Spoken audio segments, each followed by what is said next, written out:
Trash Cinema. Hey, welcome everybody to another episode of Trash Cinema. I'm your host, Michael, my co-host. Tony. And this week we're going to be discussing kind of, I don't want to say it's Ozploitation, because those movies are usually like R-rated, gore and blood and violence and sex. These are kind of like when Australian movies got kind of mainstream for a brief moment. And they decided to do more studio fare. So we're going to talk about Lightning Jack and Reckless Kelly. They're kind of westerns. One's a modern day western, one is a literal western, and has an Australian spin on them. And I have to say this, normally we talk about movies that are just batshit insane or just terrible. I actually kind of like these movies, even though they're not really considered good movies. Yeah, I'm with you on this one. These two are particularly terrible movies, but I will fight someone tooth and nail to to the death if they were to say that they were bad movies. I love these movies. I really, really do. Yeah, so the first one, Lightning Jack, I remember being very, very excited when the trailers were on TV. And when it bombed, I was like, what happened? And it was gone before I could even go and see it. And that was kind of disappointing because I think everything was riding on Paul Hogan having another huge hit. Yeah, I mean, this was right in the time of Crocodile Dundee and Dundee 2 just hit, and right before he started doing some of his weirder stuff, like Almost an Angel and this third Crocodile Dundee in L.A. Which I heard is So like, insane. Have you seen the third one? I own the third one. I actually love that movie too, not because it's good, but because it's so awesome bad. No, actually, Almost an Angel is between Crocodile Dundee 2 and Lightning Jack. That one bombed. It came out Christmas in 1990. Yeah, yeah, But yeah, but for some reason, everybody thought this one was going to be, because Almost an Angel was more of a drama. It wasn't really that funny, but Lightning Jack, the trailer killed, and it looked like it was going to be a really fun romp. And I remember when he was trying to raise the money for this movie. He didn't want to go with a normal production company. He wanted to give back to his country. So he gave everybody an opportunity to invest in the movie. Like if you donated like $500, you got like executive producer credit or something like that. It was this big fundraising thing. It was like before Indiegogo or what's the other big one again? Kickstarter. Kickstarter, yeah. It was like that. So he raised $25 million. I'm not even sure there's 25 million people in Australia, and yet somehow he raised the entire budget from the people of his country. And when it bombed, that had to suck a bit. Yeah, and like what stinks though is that like these two storylines really keep the core of the Australian story, which they don't really have the basic hero type of character. They have the anti-heroes or the people that ride away into the sunset, people that don't take a chord. And so Almost an Angel, which was a drama, had that feeling, and this movie too, where it's like he's clearly not a hero, but No. really he's kind of a hero. Yeah, it's funny. He's a bad guy, but he's kind of like a safe bad guy. He just wants to be known. He doesn't really have any interest in killing people or being a villain. He just wants to have some sort of notoriety. And it's Yeah, kind of like funny. His search for fame is kind of odd.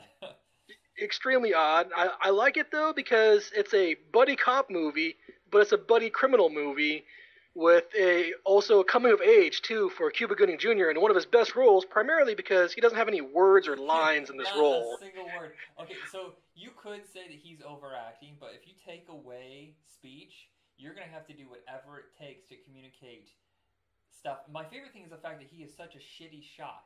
Like, he'll shoot Yeah, himself in the foot, he'll shoot people in the ass. He is truly god awful, and his reactions sell. I just yeah. sell it. But he's miserable too, and he's being treated poorly, and he's a perfectly functioning human being, and it's an interesting way to portray that, and not be because he's black. It's because he's afflicted with being mute because his parents had cholera, according to one of the guys when he was born or whatever. Yeah, so he can hear, and he has no brain problems. He just literally cannot speak. He can write. In fact, isn't there a sequence, if I remember correctly, where he can write very, very well, and that upsets some people because even like rich white folks did not have the same kind of skills that he had. Yeah, and it's interesting because that's also a part of the time where all you can do is write, and not everybody is literate in the Wild West, and so writing is sometimes an insult. Yeah, I think Simon Windsor was given a lot of grief for this because he had come off of Lonesome Dove, which won tons of awards, and he did Quigley Down Under, which is well received. But then he did this, and all of a sudden everybody kind of turned on him, like, what are you doing this crap for? I actually thought there was a lot of subtle commentary laid throughout the movie. You know, there's all this goofiness on top. There's a line of commentary going on, which is actually really smart.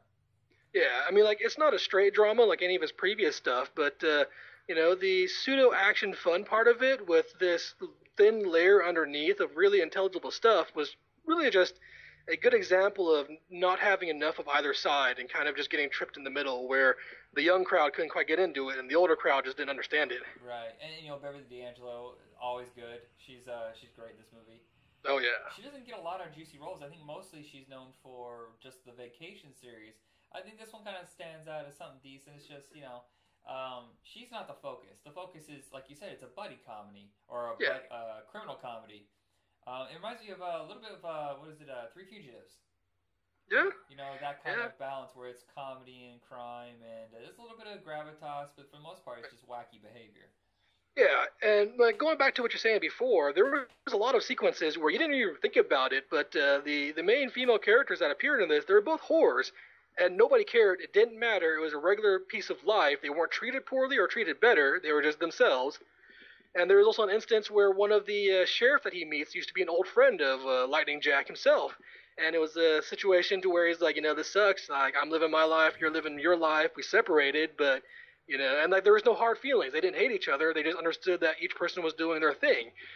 And that's interesting in a movie this old and a movie that just so poorly understood because it's like this is actually really close to what life is like. People just go different directions and people do different things, but that doesn't make you better or worse than anybody else. Yeah, that might be the problem because I think a lot of audiences, especially American audiences, at least at that time, I think they've changed quite a bit over the last couple decades.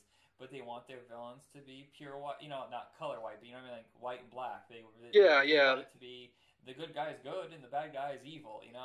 There's no gray, and this is one Yeah. of those movies that balances out. I mean, it's the culture of Australia, considering that they were outcast from their own country and sent to Australia. That they Yeah. have this kind of like, you know what? Sometimes people make mistakes and they change, or sometimes the good people go bad. It's a complicated relationship, I think, with how they were treated. It's definitely a. If you look at it closely, it's an anti-establishment movie, which is primarily what Australian stories are about because they were a penal colony. So establishment wasn't always a great thing.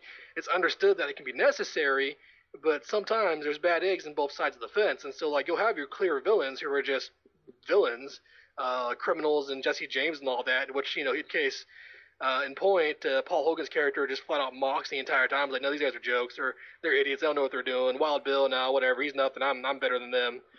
And then you'll have the government people who are trying to do things and events and trying to promote themselves as these over the top police figures just so they can get really good publicity on in the East Coast. And so it's interesting seeing that dichotomy of the universe. And the one thing is, for the most part, you believe that Lightning Jack is full of crap. He's all talk, no show. But then they finally reveal that he is a hell of a shot. He is actually a really great hero when he wants to be one. I thought that was kind of a cool reveal because a lot of times in Western comedies, they're just goofballs the whole way. Yeah, which is also funny because yeah, he's farsighted.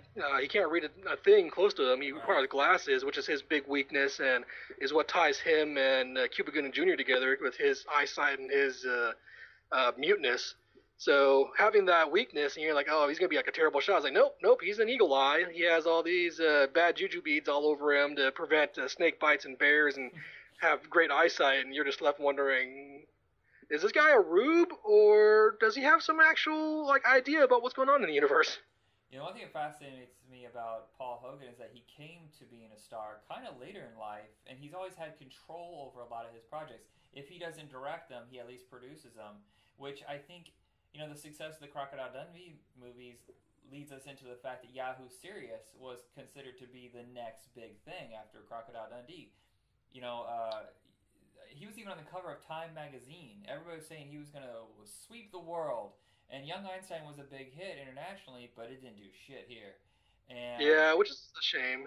yeah, but he got a huge budget for Reckless Kelly in consideration. I think Young Einstein cost like $4 million, but Reckless Kelly cost 15. And at first, I was Yeah. like, you're watching the first half hour of the movie, and you're just waiting for something to happen, like big budget, like why is this $15 million? And all of a sudden, it changes. You're like, oh, okay, you spent your money well. Yeah. Yeah. So the plot of Reckless Kelly is it's kind of a play on reality because Reckless Kelly was a real person, correct? Yes. Yes. Yes. Yeah. Yeah, he was a Ned Kelly was an actual criminal that is well known in the Australians and is currently even being debated as is he a folk hero or is he just a two-bit thief? oh, so we've kind of turned him into a Robin Hood legend. So they're not Kind sure. of, yeah, Yeah. partially, because like it's a back and forth sometime. Like Robin Hood, it's clearly like, oh yeah, the prince was terrible and the king was away, and so the prince was playing and Robin Hood was the hero. But the Australian lore is they're still going back and forth about it. Half of the Australians are like, yeah, this is a man of the people. He was he was true to himself and did the best he could. And then the other half was like, no, he was just a two-bit thief and a criminal and a murderer and this and the other thing. And I'm like, they're both technically not wrong to a degree, but it's just that the way that Australian heroes are portrayed, it's very different. So it casts a very thin line compared to our hard line of good and bad here. Yeah, and so the story here is the fact that he's a descendant of Ned Kelly, and it's his whole bloodline. They're considered the Kellys, the criminals or whatever. But he's the only one who actually does anything. The rest of them just sit around drinking beer while little kangaroos bounce around. I thought it was so funny. At the time I saw it the first time when it first came out or whatever, the Yeah. kangaroos bowing, boing, boing, boing, boing. It killed me. It absolutely killed me then. And you know what? I still enjoyed it, even though it's truly cartoonish. I also enjoy the fact that Reckless Kelly was surprisingly smart. Like they laid the groundwork for everything that was going to happen in the movie. There was tons of foreshadowing. If you ever watched Joe versus the Volcano, where they literally foreshadowed everything that was going to happen in the movie at the very beginning of it, Uh huh. you really enjoy this because almost everything that happens at the end of it was foreshadowed at the beginning of this, including like the gas pump getting gum in it, and all like the background information and the money information, and the fact that they're going broke. It's like they're all just laying groundwork as they're going through. Yeah, and everything he sets up does get paid off. There's none of Oh the yeah. like, oh, this is just a joke for a joke's sake. The jokes, like the whole thing about trying to teach his dog how to say corn flakes. Yeah. I corn flakes, and then at the end, the dog starts talking. It's completely ridiculous. But underneath all the ridiculousness, there is yet another satire of fame, and not just fame, but gun obsessions. Yes. Because he is, so he's a criminal in Australia. He's amazing, but he's now. I apologize. It's been 2 weeks since I saw it. Is it that he just gets a contract to be famous, or he decides that he needs to go to America? Sorry, he needs to go to America, get enough money to save his island, right? Yeah, so the thing about him being in Australia is that they are very strict about robbing banks and giving back to the poor. And so he robs banks and he gives it back to the poor, and then there's actually a member of his family who then accounts for it so that the poor will have receipts to do on taxes when they come around. But he starts talking to the family saying, we're not going to make any money if we rob banks and give it to the poor. And the family's like, well, that's what you do. It's how it's going to be. And so this character, who's also named Ned Kelly after his famous relative Ned Kelly, says, well, in America, when you rob a bank, you keep it for yourself. And they're like, really? Well, that's weird. But then he gets the idea. He's like, well, I'm just going to go to America and start robbing banks there. And so that's the deal. He goes to America, attempts to rob a bank. The bank attempts to give him a loan instead of just giving him Right. That was cash. such a bizarro scene. They seemed like so happy just to give him any credit. Like, it doesn't matter if you're American. We don't know care who you are. Just go ahead. Take our but credit. but he basically trips on the way, and as he's there, he trips on a couple of sequences that gets him known by a producer, and the producer then discovers he has potential to get this guy as a pretty rockin' action star, and so he brings him in and says, "Hey, I want you in my movie." And Ned Kelly says to him, "Well, I'll be in your movies, but you're gonna have to pay me $1 million to buy my island." Who And is so that's who is the director guy? John. Oh, he passed away a couple years ago. He did a lot of stand up. It drives me nuts. Who is that guy? John. is it Ritter? I don't think it's Ritter. No, it's yeah. I got nothing. But It's okay. anyways, Go ahead. Sorry. so anyways, going back to the whole laying down the groundwork early on, at the beginning of the movie, he robs a bank and he happens to meet this random girl who's reciting Shakespeare in the middle of his robbery, and it just kind of catches his eye, and her name happens to be Robin, Robin Banks. Oh, that's right. And I didn't notice that till now. and so him and Robin Banks happen to be on the same flight from Australia to America, where she's connecting apparently to somewhere else to do plays on Broadway. And so he gets this film and says, "Hey, Robin, I'm an actor now, and I have a serious role." And so he gets Robin to come back, and they do some scenes, and Robin convinces him that guns aren't the answer; guns are just an excuse. And so towards the end of the movie, he starts becoming a active non-gun user, which is interesting because he was all about guns. That was his thing. You had to have guns to rob banks, otherwise, what's the point? There's one sequence. Oh, by the way, the guy's name is John Panette. I really enjoyed his performance with his mom. Those two just cracked me up. There's a sequence where he is pumped full of bullets, and he literally has holes that squeak and stuff like that. And it's one of the most bizarre sequences. Like, he just got rid of those bullets, but he's apparently completely fine. He just needs to duct tape himself up. And I think it's like a commentary on like Rambo-style movies, where it's just one guy against 1,000, and they just unload all these bullets, and it always seems like they never get harmed. And the best part, though, was that it's not a matter of seeming like. They actually explain why he survives it, and it's because his father had a high, quote-unquote, constitution against bullets, and he seemed to have developed that constitution. Yeah. And so, he's slightly more resilient than your average person, such as getting shot through the lung and only having a slight leak coming out. Like, that's a lung shot again. Let's go and get a bandage over that. And we haven't talked about the villain, Hugo Weaving, in one of his very first roles. Yeah, I totally forgot Hugo Weaving was on there. I was like, oh man, what are you doing here, Hugo? You almost see, like, that's the basis for his agent role in The Matrix. Like, there's this that look on his face. You just wait for him to go, Mr. Anderson. Yeah, it's fun seeing him in such a young role with, wearing the suit type of thing and him being the big bad guy. And the big bad guy is a bank. It's all just comes full circle to everything being revolving around banks and money.